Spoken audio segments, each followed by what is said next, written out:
I would like to welcome all of you. OCLP in collaboration with SDI brings you the UMT first virtual career fair by the social development champions with the theme of creating societal impact.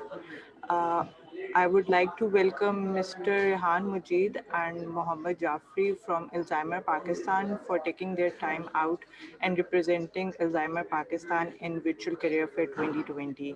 अस्सलाम वालेकुम रेहान, क्या हाल है आपका? जी अल्लाह का शुक्र। आप सुनाए minute जो है आप ठीक हैं?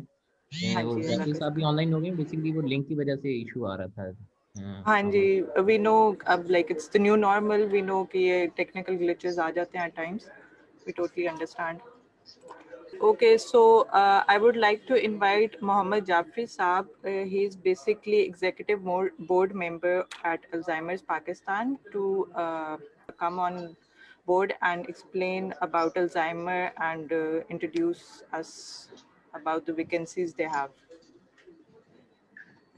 ओके जी, थैंक यू सो मच जी। और बड़ा ज़बरदस्त आपने ये प्लेटफॉर्म जो है अरेंज किया है, और आई होप कि स्टूडेंट्स जो है इससे ज़्यादा से ज़्यादा बेनिफिट जो है वो ले सकें। अल्जाइमर्स पाकिस्तान एक वॉलंटियर बेस्ड ऑर्गेनाइजेशन है जो कि Alzheimer's and related to dementia जो इश्यूज हैं, प्रॉब्लम है, कॉम्प्लिकेशंस जो हैं, उनके ऊपर काम कर रहा है। मेजरली इसका काम अवेयरनेस का है, और हम डिफरेंट यूनिवर्सिटीज, कॉलेजेस में अल्जाइमर्स से अल्जाइमर डिमेंशिया की जो अवेयरनेस है हम वो क्रिएट कर रहे हैं सोसाइटी के अंदर। और इसके साथ साथ जो है अल्जाइमर्स पाकिस्तान जो है ये एक डे केयर सेंटर भी चला रहे हैं। और यहाँ पर ऐसा होता है कि यहाँ पर जिन फैमिलीज के अंदर ऐसा प्रॉब्लम है, जिनके घर में अच्छा, एक थोड़ा सा मैं आपको एक बता दूं कि we don't the people who are suffering with dementia or Alzheimer's, we don't call them patients or we don't call them sufferers, we call them patient with dementia. So जिन फैमिलीज के अंदर अ पर्सन विद डिमेंशिया होते हैं, sorry मैं फिर दोबारा patient बोल दिया, अ पर्सन विद डिमेंशिया हम बोलते हैं उनको। सो अ पर्सन विद डिमेंशिया जिस घर में होता है, तो हम उनको वहां से घर से पिक करते हैं, अपने डे केयर सेंटर में लेकर आते हैं। वहां पर उनकी थेरेपीज होती हैं, एक्सरसाइजेज, मेंटल एक्सरसाइजेज होती है उनकी, लंच उनको प्रोवाइड किया जाता है, और शाम को फिर हमको वापस घर पे छोड़ देते हैं। ऐसा होता है कि जिन घरों में ऐसे लोग होते हैं जिनको डिमेंशिया होता है, उनको फैमिली को बड़ा मुश्किल होता है उनका केयर करना। सो उनकी असिस्टेंस के लिए, उनकी सहूलियत के लिए जो है हमने ये प्रोजेक्ट जो है स्टार्ट किया है। सो करंटली जो है अभी जो वैकेंसीज हमारे पास अवेलेबल हैं वो है एडमिन की पोजीशन हमारे पास है, और उनकी रोल्स एंड रिस्पॉन्सिबिलिटीज जो होगी, रिपोर्ट राइटिंग है, इसके अलावा डे टू डे ऑपरेशंस जो है ऑर्गेनाइजेशन के जैसे नॉर्मली एनजीओज के होते हैं, इस तरह के ऑपरेशंस उनकी रिस्पॉन्सिबिलिटी होंगे। और इसके अलावा कॉरेस्पॉन्डेंस जो है, दैट इंक्लूड जो ईमेल कॉरेस्पॉन्डेंस है, टेलीफोनिक कॉरेस्पॉन्डेंस है, इनको क्या कहते हैं मैनेज करना, रिकॉर्ड कीपिंग करना, ये की रिस्पॉन्सिबिलिटीज है।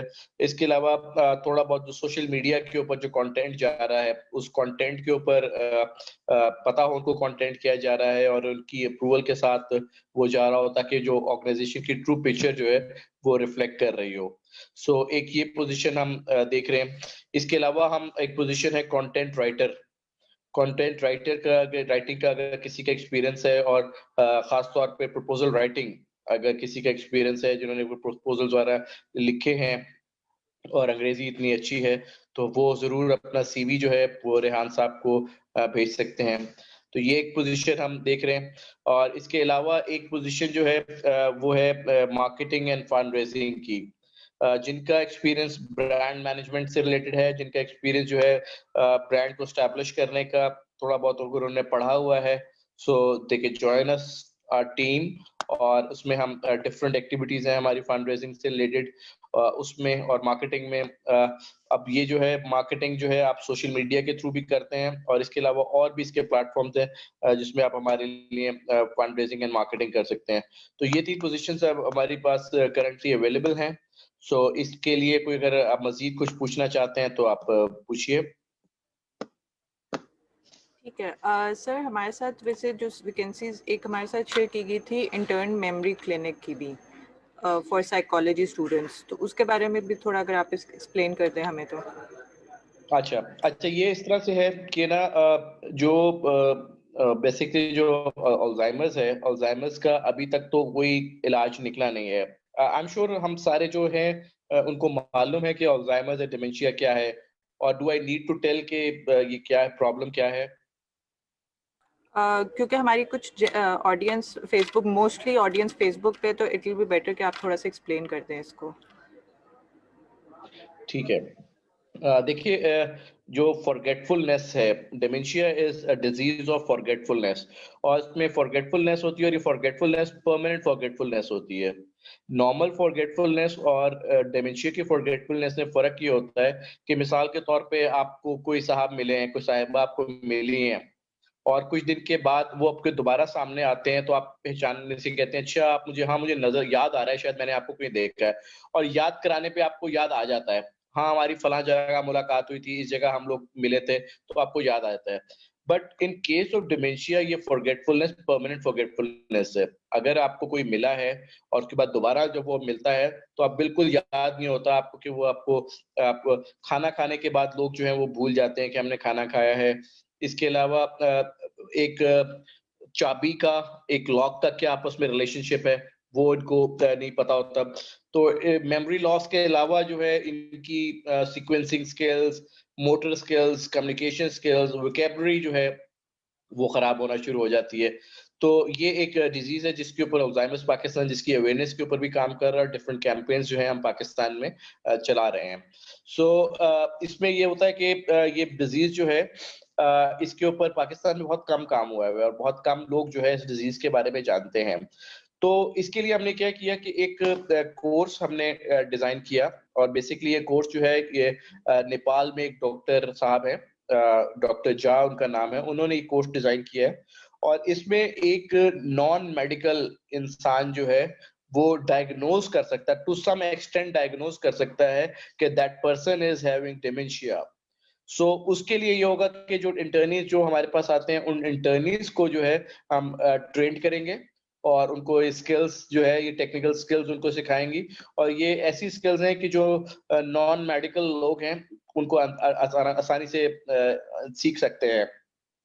तो इसके क्लिनिक हम लोग बना रहे हैं, जहाँ पर हम जो है इस तरह के जो स्क्रीनिंग कह लें आप इसको, एक बेसिक स्क्रीनिंग कहते हैं। तो ये इंटर्नी जो है वो स्क्रीनिंग कर रहे होंगे, जो लोग डिमेंशिया जिनको है, या जिनका खदशात है कि इनको डिमेंशिया डेवलप हो रहा है, उसकी स्क्रीनिंग किया करेंगे ये लोग।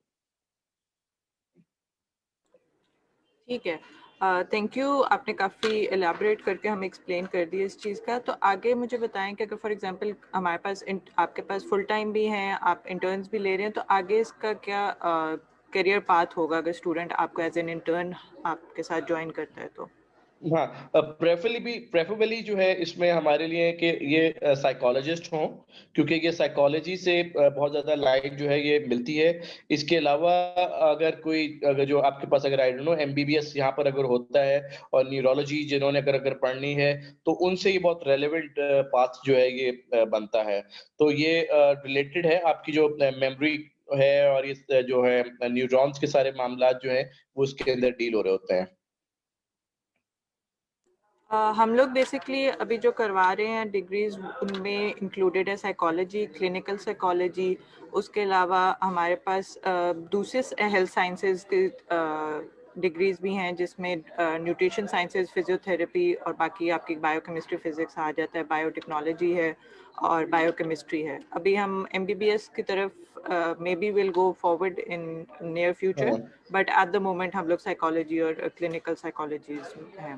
बिल्कुल, न्यूट्रिशनिस्ट इससे रेलेवेंट हैं, जो फिजियोथेरेपी पढ़ रहे हैं वो इससे रेलेवेंट हैं, जो कि क्लिनिकल साइकोलॉजी पढ़ रहे हैं वो इससे रेलेवेंट हैं, जो साइकोलॉजी पढ़ रहे हैं वो इससे रेलेवेंट हैं। ये सारे नाम जो लिए हैं, ये सब इसके स्टूडेंट्स जो हैं ये रेलेवेंट हैं इस स्टडी के। ठीक हो गया। मैं अब आपसे थोड़े से लाइक ऑब्वियसली करियर रिलेटेड थोड़े क्वेश्चंस और पूछना चाहूँगी, जो अल्जाइमर आपके करियर में स्टूडेंट्स के हेल्प आउट कर रहा है। उसमें मेरा पहला क्वेश्चन ये होगा कि अगर फॉर एग्जांपल एक स्टूडेंट आ जाता है आपके पास, ऑब्वियसली आपका एक करियर पाथ है, इंटर्नशिप है, देन ऑफिसर है, देन ऑब्वियसली आगे जो प्रोसेस आपका चलता है वो है। अगर आपके पास एक स्टूडेंट आ जाता है which is very extra ordinary, और वो एज एन इंटर्न आता है, तो इज देयर अ प्रोसेस कि आप उसको उसकी परफॉर्मेंस देख के आप लोग आगे उसको प्रमोट करते हैं, या देयर इज अ पाथवे जो आप उसी तरह ही फॉलो करेंगे?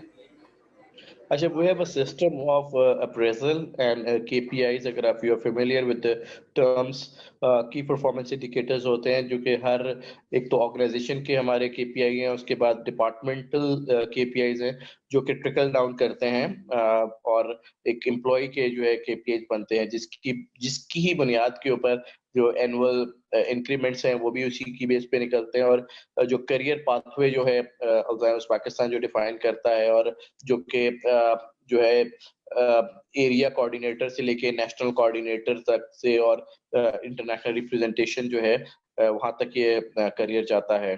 सो एक आई एम श्योर एक क्या कहते हैं एक करियर ओरिएंटेड ये होगा सफर अगर कोई स्टार्ट करना चाहता है तो। ठीक है। जिस तरह वी नो कि मार्केट में डे टू डे आपकी जॉब्स आती रहती हैं, हर फील्ड से रिलेटेड जॉब्स आ रही होती हैं, तो आप लोगों का क्या एक मैकेनिज्म है या क्या इनिशिएटिव्स हैं आपके टू रिटेन एम्प्लॉय जो आपके साथ ज्वाइन करता है उसके लिए? अच्छा, इसमें अल्जाइमर्स पाकिस्तान जो है एक जो इंटरनेशनल इनिशिएटिव्स जो हैं उसका हिस्सा है, और इसके अलावा इस वक्त जो करंटली इंटरनेशनल प्रोजेक्ट्स जो है जिसके ऊपर अल्जाइमर्स पाकिस्तान काम कर रहा है वो एक है डिमेंशिया फ्रेंड्स, जो कि यूके बेस्ड कैंपेन है, 2013 में स्टार्ट हुई थी। अल्जाइमर्स पाकिस्तान उसका हिस्सा है।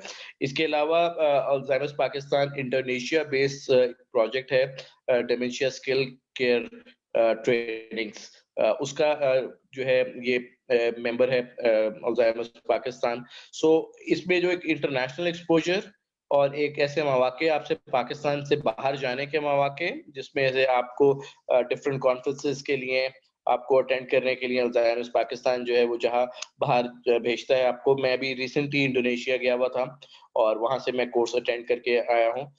सो इस तरह के मौके मिलते हैं आपको। इंटरनेशनल टूर्स भी आपके होते हैं जो कि फ्री ऑफ कॉस्ट होते हैं, आपके टोटली फंडेड प्रोजेक्ट्स तो ये होते हैं, तो उसमें भी आपको इंट्रोड्यूस कराया जाता है। फिर आपके जो लोकल यहाँ पर लोकली आपकी जो हमारी नेटवर्किंग है उसके साथ बड़ा क्या कहते हैं हम लोग जिनको एक्सट्रोवर्ट किस्म के लोग हैं जिनको लोगों से मिलना और अच्छा लगता है। सो इस तरह की ऑर्गेनाइजेशन है।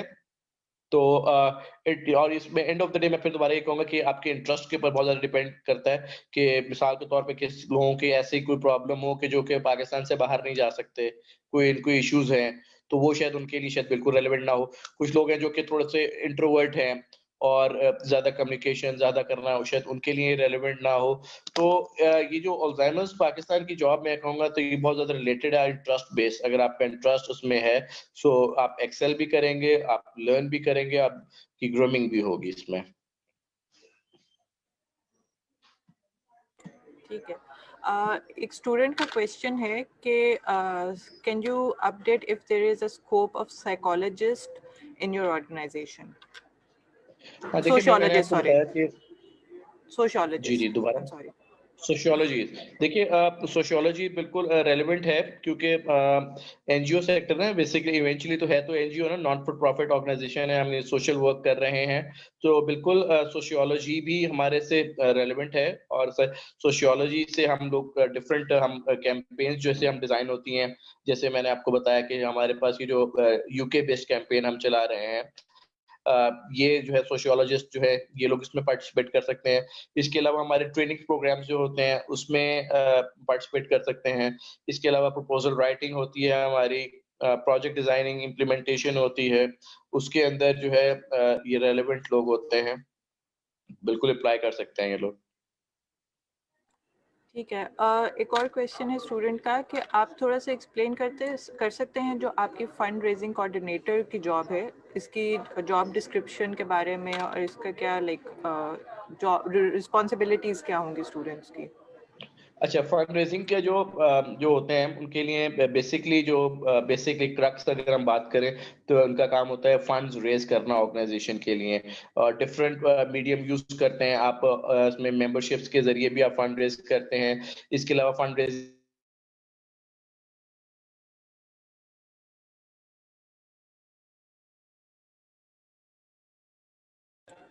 आई एम सॉरी सर, आपकी आवाज़ नहीं आ रही।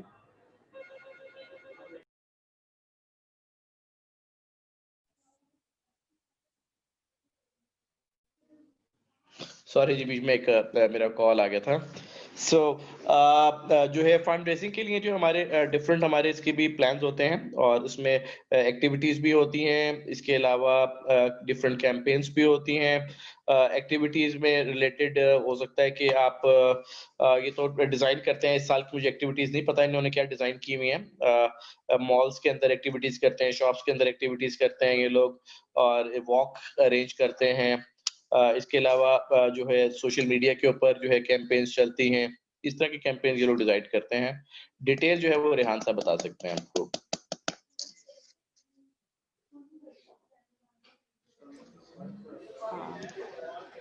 जी मैम। अच्छा, आई थिंक रेहान साहब की शायद अभी इंटरनेट का इश्यू आ रहा है।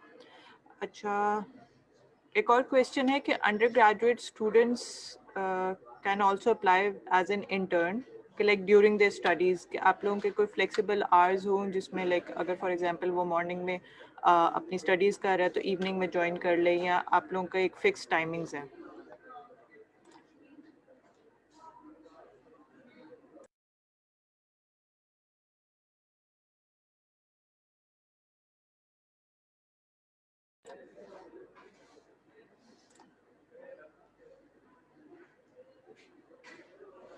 Hello,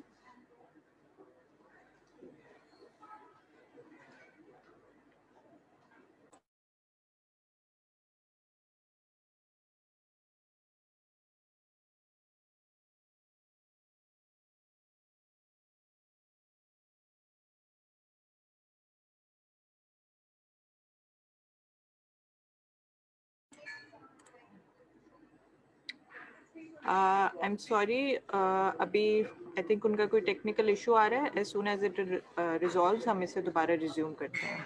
thank you for your patience.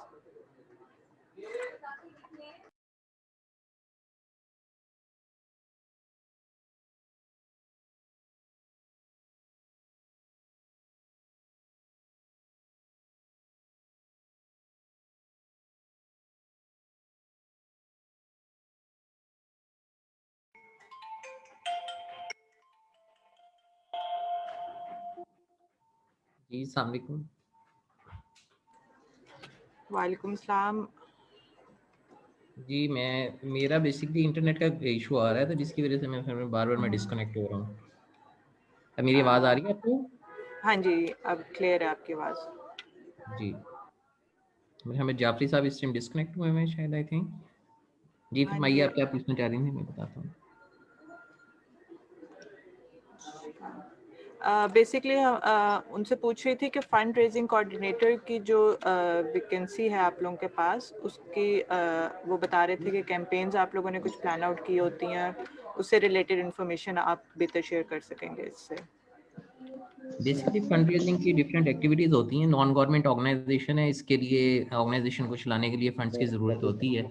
इसके लिए डिफरेंट किस्म के एक्टिविटीज़ प्लान की जाती हैं फंड रेजिंग के लिए। इसमें कॉन्टैक्ट्स वगैरह भी हो सकते हैं, डिफरेंट सेलिब्रिटीज़ के थ्रू आप लोग कर सकते हैं, और इसके अलावा शॉपिंग मॉल्स के अंदर, इसके अलावा हमारी वो रसीद बुक हैं। इसके अलावा फिर जो हम लोग कोऑर्डिनेटर हायर करना चाह रहे हैं, वो चाह रहे हैं कि कुछ अपनी वो इस किस्म की हमारी स्ट्रेटजी बना के दे कि हम लोग किस तरीके से फंड रेजिंग को अपनी को इम्प्रूव कर सकते हैं बेसिकली। तो ये रिक्वायरमेंट है उसकी।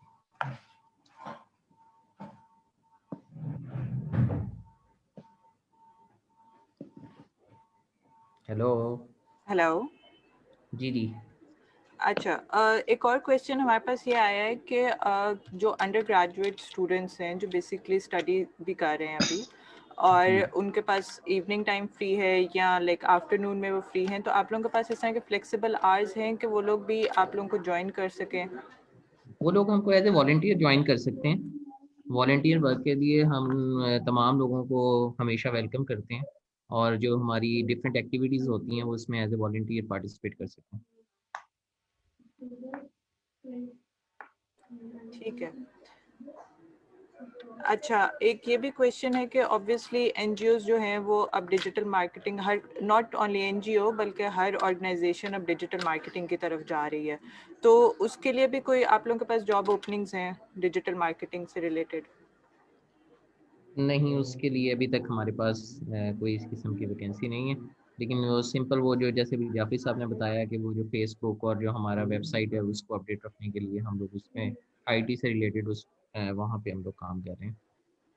डिजिटल ठीक है, मार्केटिंग में अभी हम लोग नहीं हैं। ठीक है।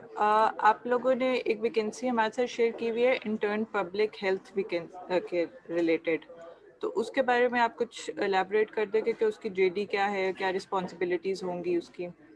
मैं कौन सी जॉब, सॉरी आप बताएंगे? Intern intern public health.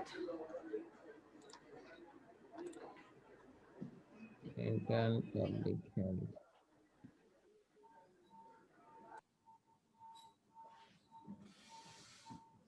Basically ये पोजीशन जो है ये एक अवेयरनेस कैंपेन है, और इसमें जो है हम लोग हैंड वॉश के ऊपर बात करते हैं, स्पेशली जो पोस्ट कोविड जो है उसमें हैंड वॉश और जो क्या प्रिकॉशनरी मेजर्स जो है हमने लेने होते हैं, इसके ऊपर डिफरेंट कैंपेन्स हैं, जो कि इस वक्त जो है पंजाब लाहौर के अंदर आई थिंक 20 यूनियन काउंसिल्स हैं, उसके अंदर ये प्रोजेक्ट चल रहा है। और इसके अंदर होता ये है कि एक तो हम बात करते हैं इसकी पोस्ट कोविड की अपनी हाइजीन और इस तरह की हेल्थ के ऊपर बात करते हैं। इसके अलावा मैटरनल एंड चाइल्ड हेल्थ जो है इन टॉपिक्स के ऊपर भी डिस्कशन की जाती है, और अवेयरनेस जो है स्पेशली जो स्लम्स के एरिया हैं उनके अंदर जो है अवेयरनेस जो है फैलाई जाती है। तो ये उनकी इंटरनी उन उस पोजीशन के बारे में बात हो रही है यहाँ पर। ठीक हो गया। अच्छा, अब एज वी नो कि कोविड की वजह से काफ़ी चीज़ें इंट्रोड्यूस की गई हैं, जिसमें वर्क फ्रॉम होम भी जो है वो न्यू नॉर्मल बन चुका हुआ है, तो आप लोगों के भी कुछ ऐसी वैकेंसीज हैं जो वर्क फ्रॉम होम पे बेस्ड हों? जी, जी, बिल्कुल, जैसे कि आपको मैंने बताया जो कम्युनिकेशन की पोज़ीशन है, वो होम बेस्ड है। आप घर के ऊपर बैठ के ही प्रपोज़ल्स हैं या फिर कोई भी क्या कहते हैं रिपोर्ट्स राइटिंग वाला जो करनी है वो आप यहाँ पर कर सकते हैं। जो पोज़ीशन एडमिन की पोज़ीशन जो मैंने आपको ज़िक्र किया, वो पोज़ीशन ऐसी है कि वहाँ पे ऑफ़िस में आना ही होगा, उसके लिए आपको आना पड़ेगा। इसके अलावा फंड रेज़िंग की जो पोज़ीशन है, उसमें होता है कि आपको ऑफ एंड ऑन कभी आना है, कभी आप घर पे बैठ के कर रहे हैं। तो ये एक मिक्स एंड मैच किस्म की जेडी बनती है इसकी, बट सब पोजीशन ऐसी नहीं है कि होम बेस्ड हो। एक आधी को पोजीशन है जैसे कम्युनिकेशन की, इसके अलावा ज्यादातर पोजीशंस आपको ऑफिस आना पड़ेगा।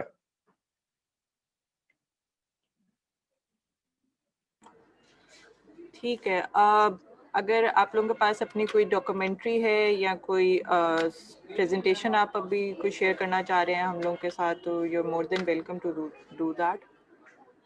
आप अपनी जो है ना हमारी वेबसाइट है alz.org.pk, आप उसको विजिट कीजिए, सारी कंप्लीट इंफॉर्मेशन उसके अंदर है। इसके अलावा फेसबुक के ऊपर हमारी जो सारी अपडेट्स जो हैं वो आती रहती हैं, तो आपको वो ऑनलाइन हमारी सारी इंफॉर्मेशन अवेलेबल है। ठीक हो गया। थैंक यू जाफरी साहब, थैंक यू रेहान साहब फॉर योर टाइम। आप लोगों ने काफ़ी एलाबोरेटेड हमें एक्सप्लेन किया अल्जाइमर के बारे में और जो वैकेंसीज आप लोगों के पास हैं। आई एम श्योर काफ़ी स्टूडेंट्स की क्वेरीज क्लियर हो गई होंगी, और अगर हमारे पास कोई आगे आती हैं तो will be happy to have you on board again. Thank you for taking your time out for this. Thank thank you you, sir. Thank you जी, thank you so much. Thank you, thank you so much.